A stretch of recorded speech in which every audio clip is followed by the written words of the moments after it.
honorables invités, Mesdames et Messieurs, au nom de Son Excellence, Monsieur le Premier ministre et de son cabinet, tutelle du Centre d'information et de communication gouvernementale, CICG, je voudrais vous souhaiter la bienvenue à cet espace d'échange dénommé les rendez-vous du gouvernement, animé ce jour par Mme Kandia Camara, ministre de l'Éducation nationale, de l'enseignement technique et de la formation professionnelle, avec pour thème les actions du gouvernement pour un système éducatif de qualité.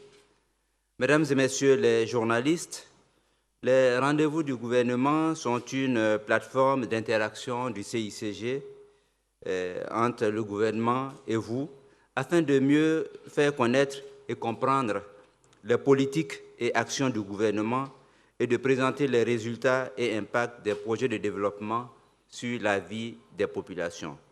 Nous avons donc l'honneur de recevoir Madame la ministre Kandia Camara pour évoquer les progrès accomplis dans le secteur, présenter les résultats, dire ce qu'il en est des défis et envisager les perspectives. Et ce, dans le cadre, dans le contexte de la communication sur le nouveau programme social du gouvernement 2019-2020. Madame la ministre, je voudrais sincèrement vous remercier d'avoir répondu à notre invitation en cette période de perturbation dans le secteur. Merci beaucoup.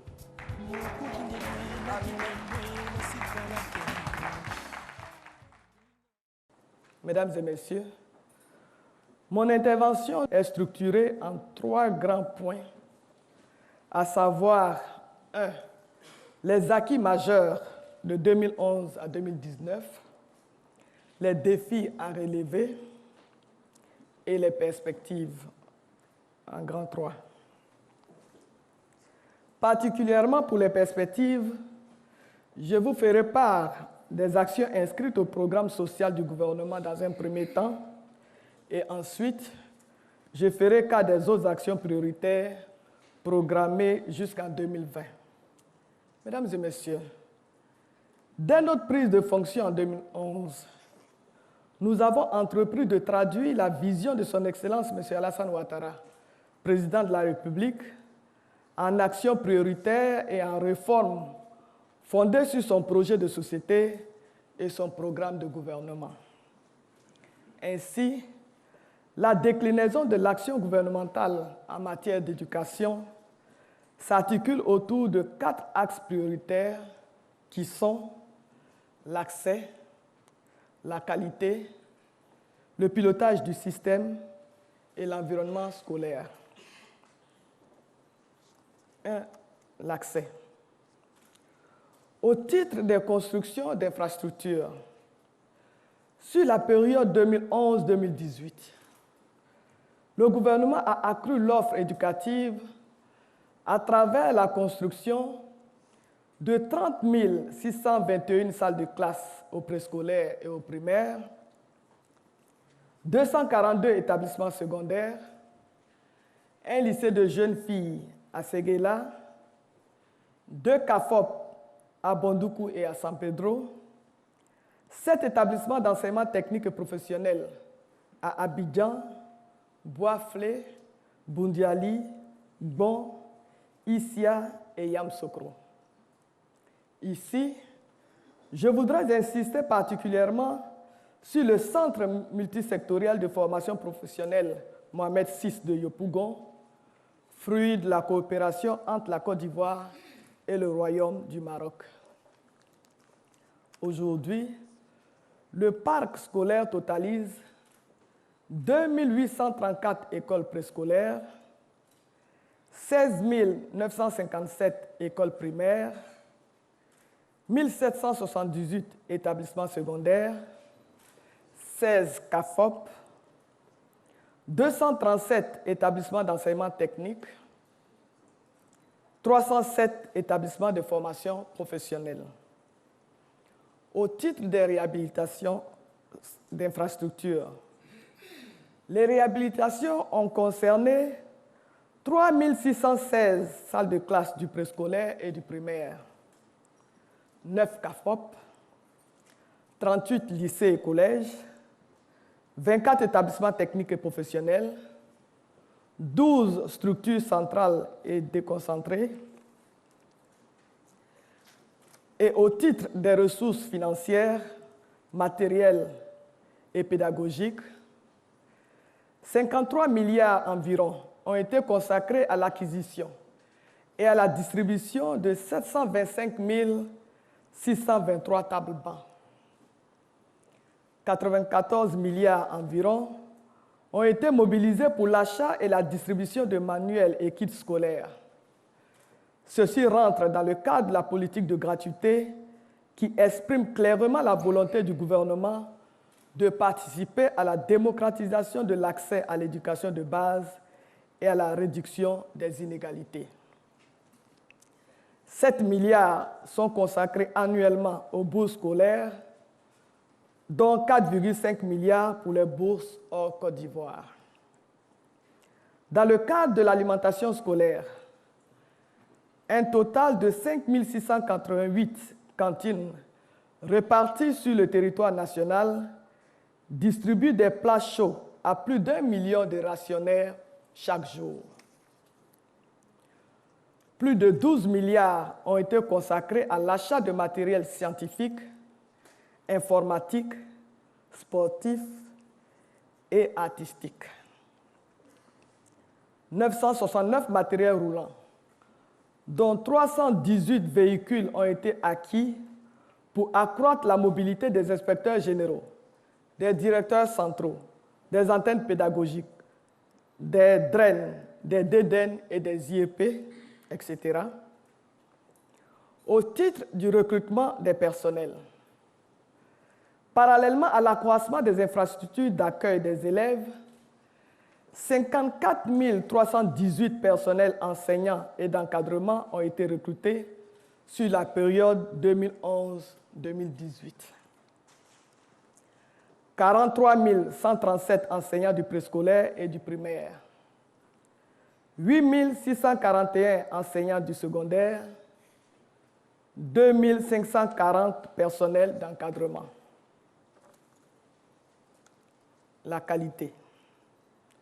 À ce niveau, il convient de noter, entre autres, la prise d'un décret pour l'introduction des TIC dans l'éducation comme discipline d'enseignement, l'initiation à l'entrepreneuriat en milieu scolaire, l'organisation du Festival national des arts et culture en milieu scolaire, la reprise des compétitions OASU en milieu scolaire, la prise d'un décret pour renforcer l'éducation civique et morale, qui est devenue éducation aux droits humains et à la citoyenneté, l'institutionnalisation de la Journée nationale du mérite et de l'excellence, l'intégration progressive des écoles islamiques dans le système éducatif formel.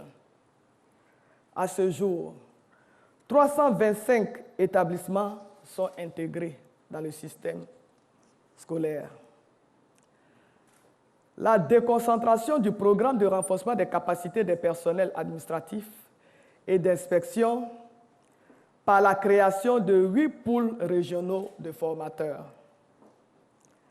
La formation continue à la fois des enseignants du public et du privé.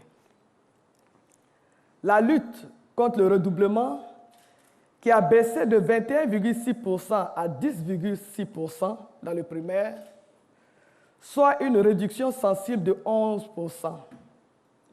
Au secondaire, le taux de redoublement a chuté de 44,6% en 2011 à 12,82% en 2018, soit une baisse de 31,78%. En instaurant les cours de mercredi, nous faisons de la gestion optimale du temps scolaire une option stratégique, non seulement pour améliorer les résultats scolaires des apprenants, mais aussi pour la reconnaissance de nos diplômes au plan international. C'est notre vision, c'est notre volonté et c'est notre ambition pour nos enfants. C'est pourquoi nous avons fixé un objectif de 1020 heures de cours par an, soit 34 semaines ou 170 jours de travail par an. 3. Le pilotage du système. Ici, les actions portent entre autres sur des innovations nécessaires à la modernisation de l'administration scolaire. Ce sont l'immatriculation de tous les élèves du primaire et du secondaire, publics et privés, par l'attribution d'un identifiant unique à chacun pendant tout le cursus scolaire. L'inscription en ligne et l'établissement d'une carte d'identité scolaire sécurisée pour tous les élèves du secondaire, aussi bien ceux du public que pour ceux du privé. La codification des postes de travail pour rationaliser la gestion des ressources humaines. La redynamisation de l'inspection générale, devenue un instrument de conseil, d'encadrement et d'évaluation. Le géoréférencement des infrastructures scolaires sur l'ensemble du territoire national. 4. L'environnement scolaire. Mesdames et messieurs, l'environnement scolaire concerne d'une part l'amélioration du cadre physique et moral des infrastructures et des structures, et d'autre part, les conditions de vie des acteurs. Ainsi, nous pouvons noter le retour du port de l'uniforme et du salut aux couleurs, l'interdiction des activités politiques et syndicales en milieu scolaire pour les élèves, la lutte contre les sources de nuisances aux abords des établissements, notamment les débits de boissons, les fumoirs, les baraques, etc. Le renforcement du dialogue social pour une dynamique partenariale autour de l'école. La réforme du Conseil consultatif de l'éducation nationale répond à la volonté d'impliquer tous les acteurs et partenaires dans la gestion de l'école. Au titre des mesures sociales, les effets financiers du cap des instituteurs de 1988 à 1992, à hauteur de 6 milliards de francs CFA, ont été entièrement payés. Les 50% restants des effets financiers de la bonification indiciaire et du reclassement des personnels du secteur éducation-formation de 2007, pour un montant de 91 milliards, ont été entièrement payés. Le reliquat de 5 000 francs CFA de l'indemnité des instituteurs payé en janvier 2013, le montant est de 4 milliards.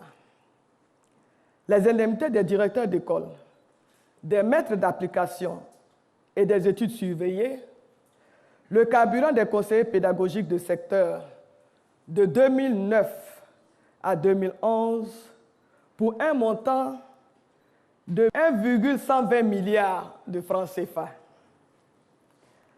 Le déblocage des salaires des fonctionnaires après 28 ans pour un montant de 78 milliards.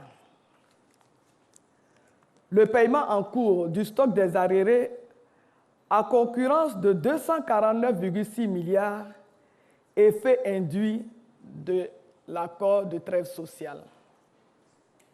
Ainsi, pour le seul secteur éducation-formation, toutes ces mesures vont coûter la somme de 363,6 milliards de francs CFA. Madame le ministre, honorables invités, mesdames et messieurs, la mise en œuvre de ces réformes et les actions menées depuis 2011 ont contribué à n'en point douter à une amélioration significative des indicateurs clés du système éducatif. Par exemple, l'indice de parité filles-garçons a progressé de 0,86 en 2011 à 0,99 en 2018 au primaire, tandis que celui du secondaire s'est amélioré, passant de 0,74 en 2011 à 0,86 en 2018. En ce qui concerne les examens à grand tirage, les progressions sont également constantes. Ainsi, CPE 2010-2011, nous sommes partis d'un taux de réussite de 58,78% en 2010-2011 à un taux de 83,57% en 2017-2018. BEPC, nous sommes partis d'un taux de 16,88% en 2010-2011 à un taux de 60,14% en 2017-2018.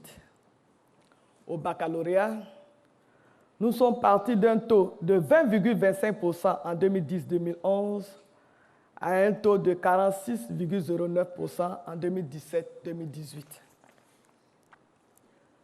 Pour le CPE, nous avons un progrès de plus de 20 points.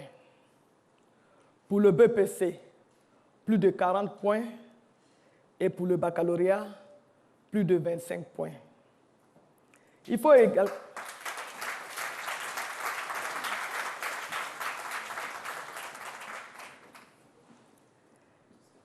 également noter que le taux de transition du primaire au secondaire, c'est-à-dire les élèves qui partent du primaire au secondaire, donc on appelle cela le taux de transition. Donc il faut noter que le taux de transition du primaire au secondaire est passé de 50,40% en 2011 à 79,80% en 2017 et à plus de 80% en 2018.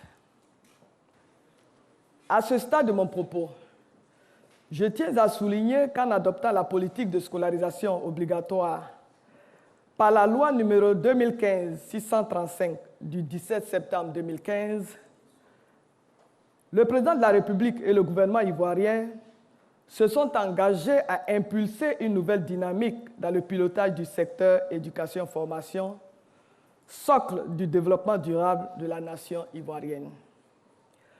L'objectif visé est l'atteinte d'un taux de scolarisation avoisinant les 100%. Pour y parvenir, le gouvernement ne cesse d'investir chaque année des moyens financiers sans cesse croissants en vue de doter le secteur éducation-formation de ressources humaines, matérielles et infrastructurelles. Le rapport d'état de la mise en œuvre de cette politique montre bien les acquis engrangés. L'organisation d'une campagne de sensibilisation et de communication à la rentrée scolaire 2015-2016 sur toute l'étendue du territoire a permis d'observer une amélioration des inscriptions au CP1. En effet, de 2015 à 2018, nous enregistrons un taux moyen annuel d'accroissement de 10% des nouveaux entrants dans le primaire. Grand 2, défis à relever. Entre autres, les défis les plus significatifs se résument à satisfaire les besoins en construction d'infrastructures scolaires, combler définitivement le déficit en enseignants et personnel d'encadrement, atteindre le taux de 25% de préscolarisation et de 100% de scolarisation à l'horizon 2025, améliorer la qualité des acquis scolaires, profiler les offres éducatives en direction des enfants et adolescents en dehors du système éducatif, promouvoir et intensifier la formation professionnelle pour satisfaire les besoins en personnel qualifié des entreprises, poursuivre et renforcer la formation continue à distance du corps enseignant. Au vu de ce qui précède, comment pérenniser et consolider les acquis de notre école qui progressivement renaît de ses cendres?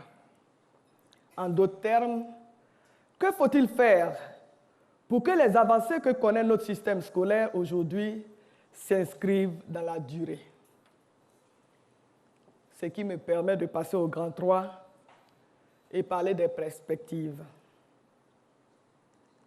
un programme social du gouvernement. À la faveur de son adresse à la nation du 31 décembre 2018, le président de la République, son Excellence Alassane Ouattara, a annoncé la mise en œuvre dès janvier 2019 d'actions sociales dénommées Programme social du gouvernement qui se déclinent en 5 axes, dont l'axe 2, qui nous concerne, vise à renforcer les conditions d'accès et de maintien à l'école des enfants de 6 à 16 ans, notamment les jeunes filles, et à améliorer les conditions d'études et de vie des étudiants. La réalisation de cet axe va se concrétiser par le recrutement régionalisé de 10 300 enseignants dans l'enseignement primaire et secondaire, l'acquisition de 517 558 tables-bancs pour les établissements scolaires et la construction de 8 400 latrines dans 1 400 écoles en zone rurale. Petit A, de ce point, recrutement exceptionnel d'enseignants. Il s'agira de recruter 5 300 instituteurs adjoints, 3 000 professeurs de collège bivalents et 2 000 professeurs de lycée. Il est nécessaire de préciser que le recrutement est régionalisé. Les candidats, pour se donner plus de chances de réussite, postulent selon le nombre de places disponibles dans la région de leur choix. Le critère égalité et équité du genre sera aussi observé dans le recrutement exceptionnel des 10 300 enseignants.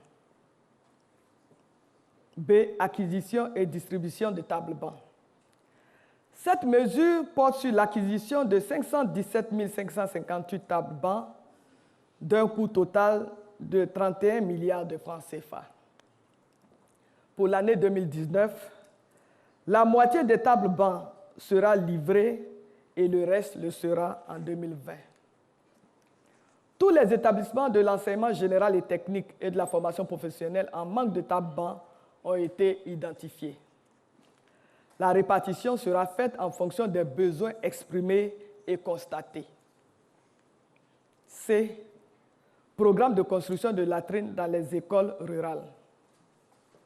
Ce programme porte sur la construction, sur une période de 2 ans, de 8 400 latrines dans les écoles en zone rurale. 2. Autres actions. Les perspectives concernent également les mesures suivantes. Au plan de l'accès, la construction de 4 503 salles de classe dans l'enseignement primaire, l'achèvement de la construction de 14 lycées et collèges à Yopougon, Boaké, Kongonou, Assandré, Bonné, Asikro, Bourebo, Diara, Gentegela, Gunfla, Agboville, Maoussouprola, Srambondossou et Badika. La construction de 60 collèges à base 4 et de 6 lycées mixtes.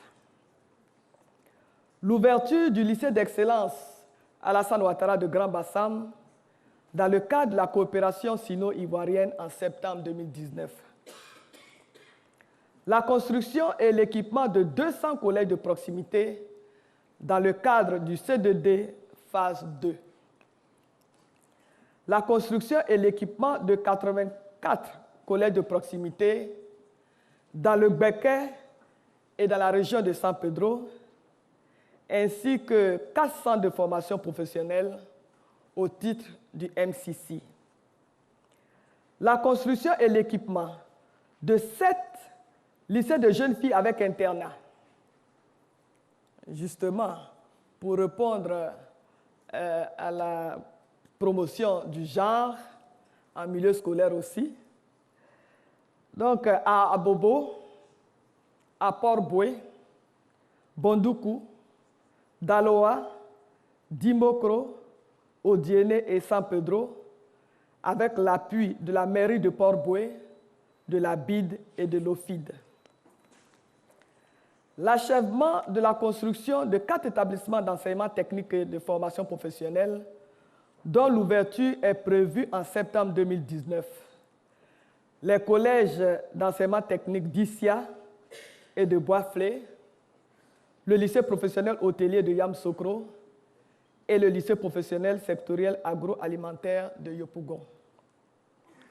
Le démarrage des travaux de construction de 11 centres de formation professionnelle à Agboville, Bonois, Bouna, Botro, Dabou, Daloa, Dimokro, Man, 2 à Yamsokro et 1 à Zouaounié.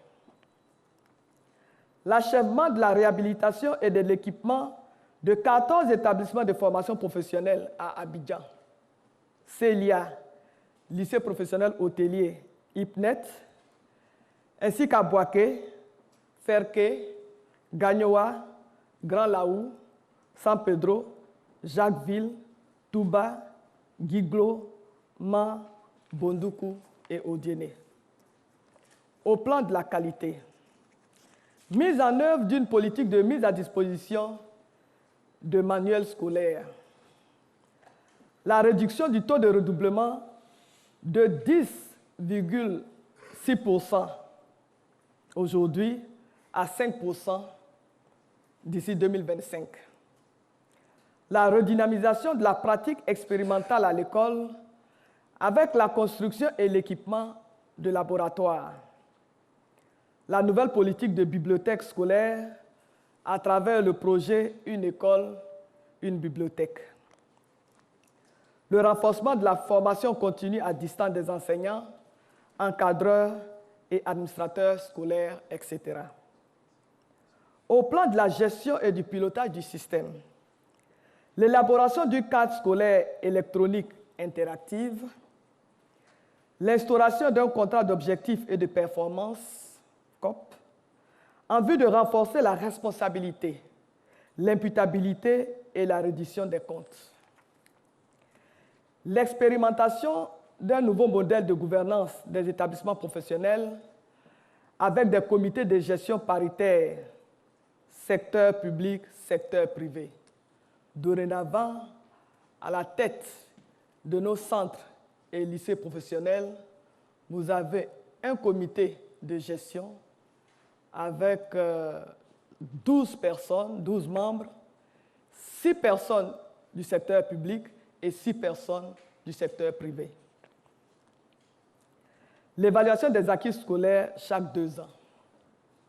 Au plan de l'alphabétisation des masses, la baisse significative du taux actuel d'analphabètes de 43,8% à 30% en 2020 à travers la mise en œuvre du plan stratégique de l'alphabétisation 2019-2023 avec l'appui de la Banque mondiale et de l'UNESCO. Les résultats attendus à moyen et long terme sont l'amélioration des conditions d'apprentissage des élèves et le rendement interne du système éducatif ivoirien. Mesdames et messieurs, au terme de notre exposé, nous réaffirmons notre foi en l'éducation comme socle de l'émergence des grandes nations. Nous avons foi en la capacité de notre pays à reprendre sa place de locomotive dans la sous-région par la réhabilitation de l'institution scolaire dont le produit fini sera l'Ivoirien nouveau. L'espoir est permis, car en dépit de tout, nous enregistrons des performances en constante progression, comme nous l'avons montré plus haut. Ils sont nombreux, nos étudiants qui font notre fierté à travers le monde. Selon le rapport Open Doors, 1229 étudiants ivoiriens sont inscrits aux États-Unis. Il est même bon de noter que depuis quelques années, nos élèves réussissent brillamment aux concours internationaux d'accès aux grandes écoles et universités de renommée mondiale. Un peu plus de 70% de nos étudiants boursiers à l'étranger obtiennent une moyenne annuelle qui oscille entre 15 et 18 sur 20.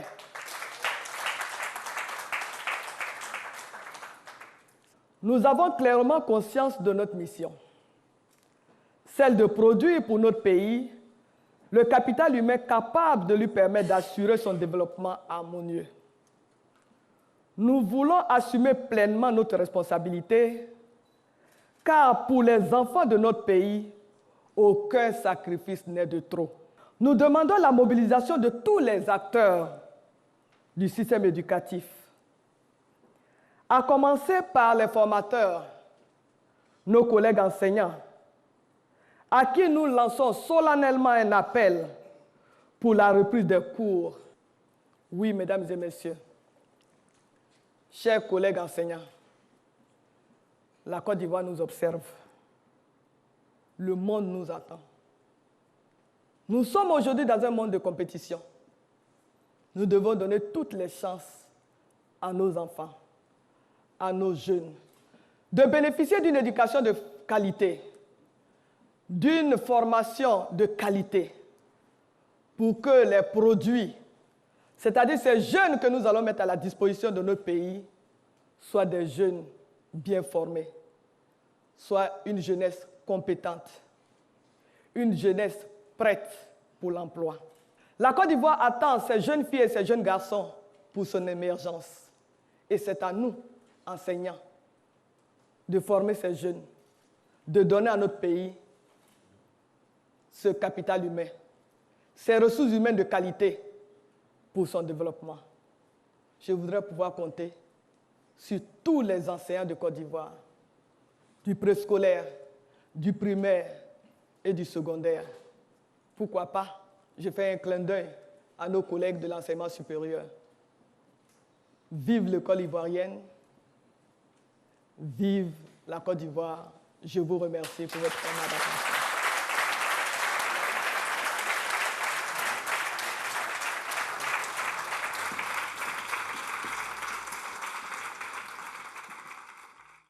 Merci, madame. Félicitations pour cet exposé.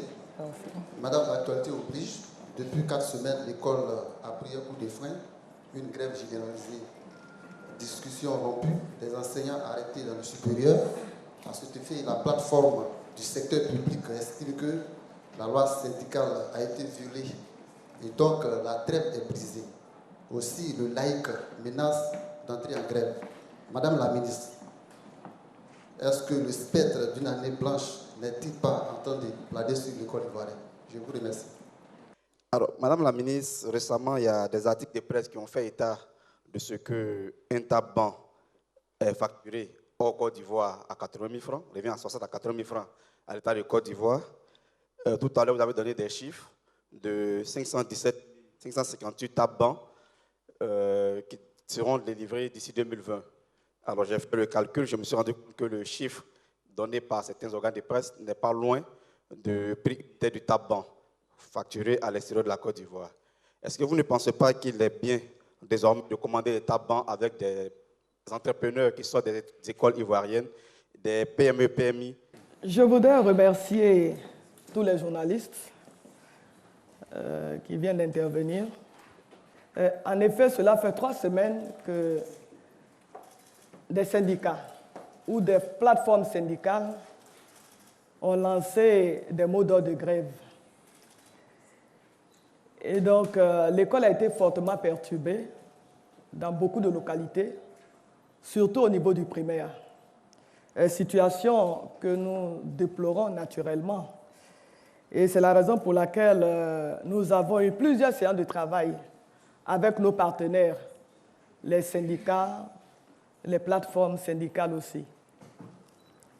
Et je voudrais rappeler, avant de répondre à votre question, qu'en 2017, de longues discussions ont eu lieu entre le gouvernement et les syndicats du secteur public. Les syndicats ou leurs plateformes avaient effectivement fait un certain nombre de revendications. À la fin de cette discussion, un accord a été conclu entre le gouvernement et le monde syndical. Et donc le gouvernement s'est engagé à payer la somme de plus de 249 milliards pendant 5 années. Et les syndicats se sont engagés à observer une trêve, c'est-à-dire à ne pas faire de grève pendant la même période. Mais il y a un article de cet accord, l'article 5, qui dit bien que malgré la signature de cet accord, les syndicats ont la possibilité de faire des revendications, soit d'anciennes revendications qui n'avaient pas été prises en compte, ou alors exprimer de nouvelles préoccupations. Mais que tout cela devait se faire dans un cadre de dialogue. Mais malheureusement, contre toute attente, nous avons reçu des préavis de grève, exprimant des préoccupations de la part des syndicats. Aussitôt, nous avons entamé les discussions avec les syndicats, contrairement à ce qui a été dit, et j'ai même ici un chronogramme de discussion. Donc le CSN, il y a eu plusieurs réunions avec le CSN, avec les membres du cabinet. Moi-même, j'ai eu des rencontres avec les syndicats. Et nous avons demandé à nos collègues enseignants de respecter la trêve sociale, de respecter leur engagement, de respecter cet accord qui existe entre eux et le gouvernement. Eux n'ont plus qu'un seul engagement, alors que l'État s'est engagé sur plusieurs points et l'État a commencé justement à honorer tous ses engagements. Donc, nous sommes en discussion.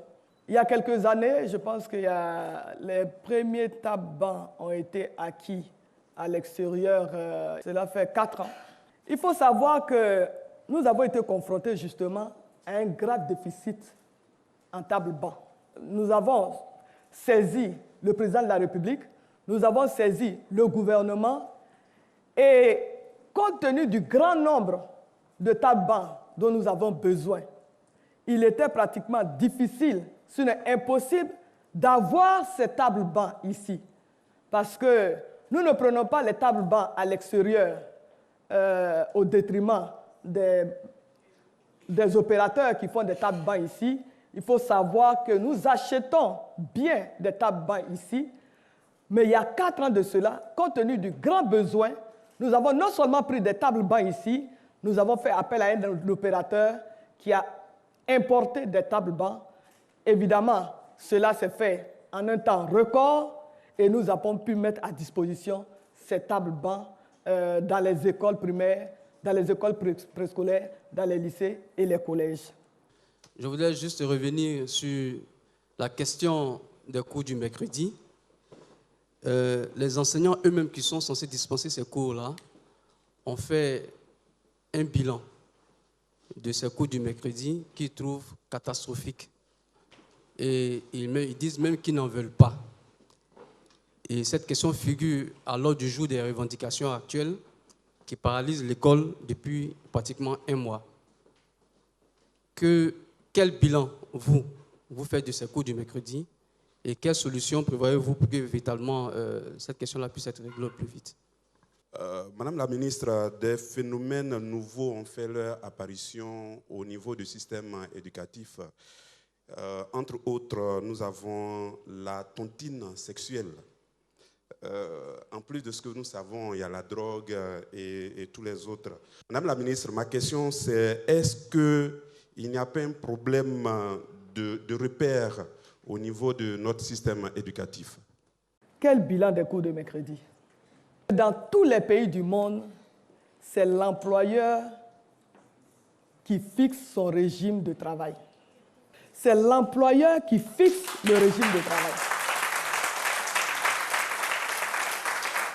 Et cela change d'un pays à un autre. Avant, en Côte d'Ivoire, les Ivoiriens travaillaient du lundi au samedi.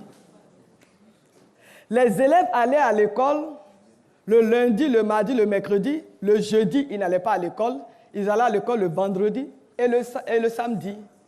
Ça, c'est l'État de Côte d'Ivoire qui l'avait décidé. À un moment donné, l'État de Côte d'Ivoire, le même, décide que les fonctionnaires ne travaillent plus le samedi. C'est l'État qui a décidé, c'est le gouvernement qui a décidé. Vous voyez qu'à travers le monde, il y a des pays où ça ne travaille pas le vendredi, mais ça travaille le samedi, ça travaille le dimanche. surtout dans les pays islamiques. Donc c'est l'employeur qui fixe le régime de travail. Ce n'est pas le contraire, ce n'est pas l'employé qui le fait. Ça, c'est d'un.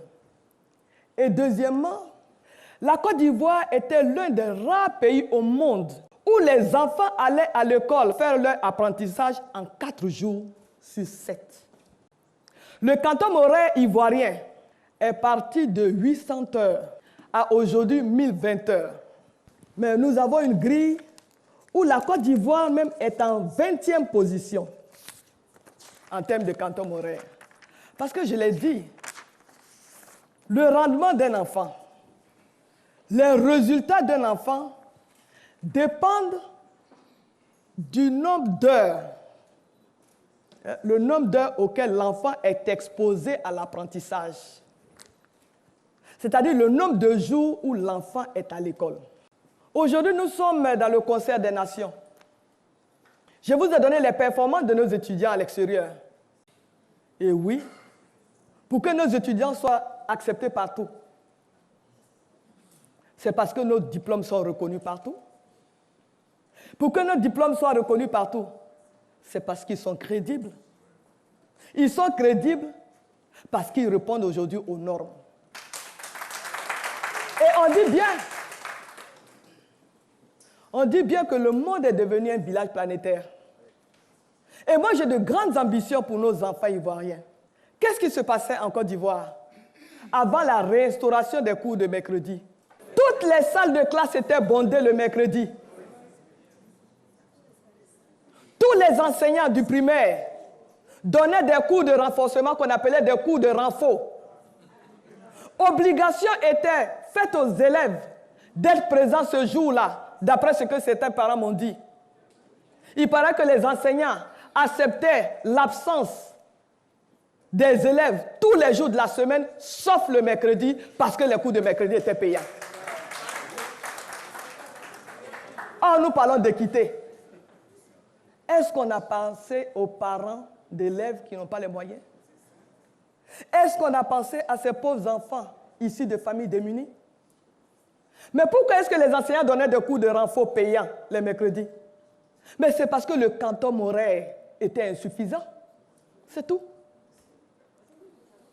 C'est parce que le nombre d'heures de cours donnés par semaine était insuffisant que les enseignants eux-mêmes demandaient aux parents de faire venir leurs enfants le mercredi pour leur donner des cours. Mais cette fois-ci, ces cours étaient payants. Mais nous sommes dans un système de gratuité. L'école est gratuite en Côte d'Ivoire. Oui, c'est tout ce qui nous a guidés, monsieur le journaliste, à réinstaurer le cours de mercredi. Et ce cours de mercredi est très positif à nos yeux et aux yeux des parents, puisqu'on vous a donné les résultats qui s'améliorent d'année en année. Mais justement, les cours de mercredi font partie justement des mesures qui nous permettent aujourd'hui d'avoir ces résultats améliorés. Nous voulons reprendre notre place de locomotive de l'éducation dans la sous-région. Nous tenons à ça. C'est notre ambition. C'est notre ambition. Et c'est notre ambition.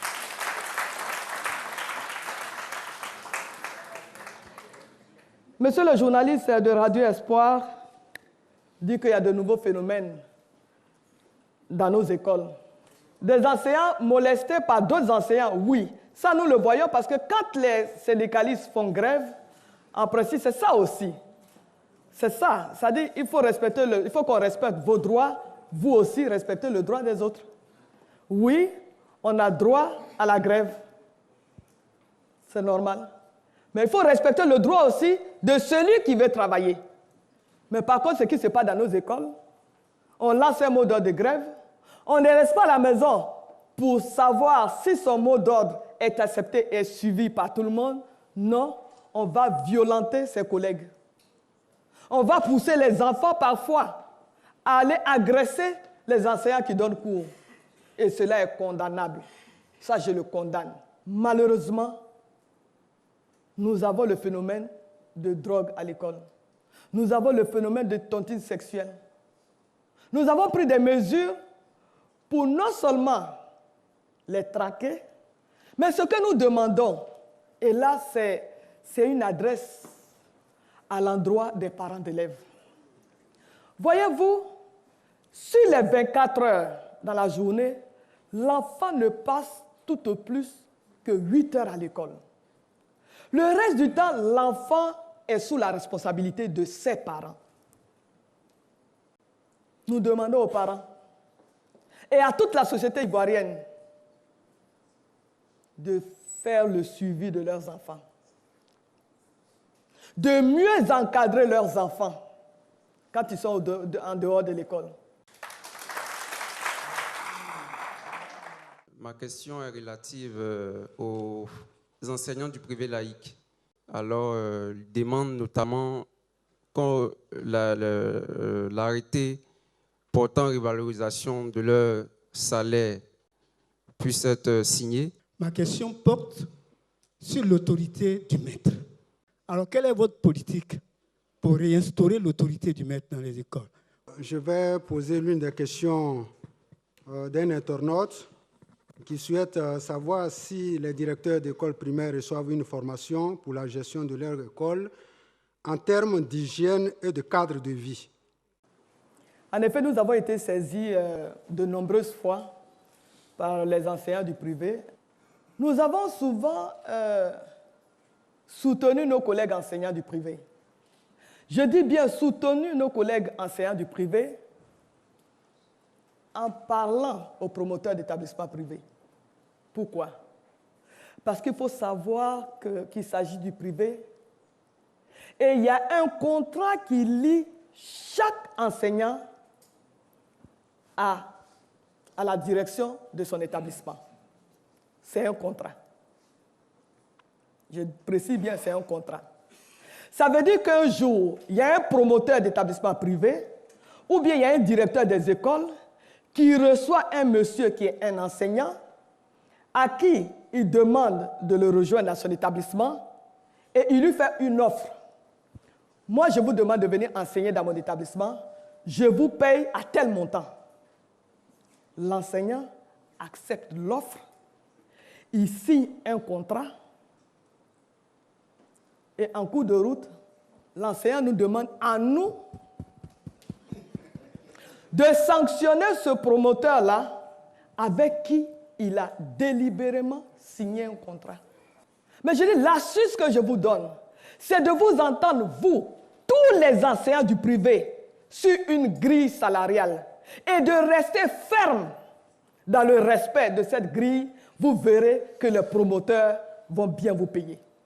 Et chaque fois que nous avons une rencontre avec nos partenaires du secteur privé, nous leur demandons non seulement de revaloriser le salaire des enseignants, mais de faire en sorte que ces enseignants puissent avoir régulièrement leur salaire, c'est-à-dire toutes les fins du mois.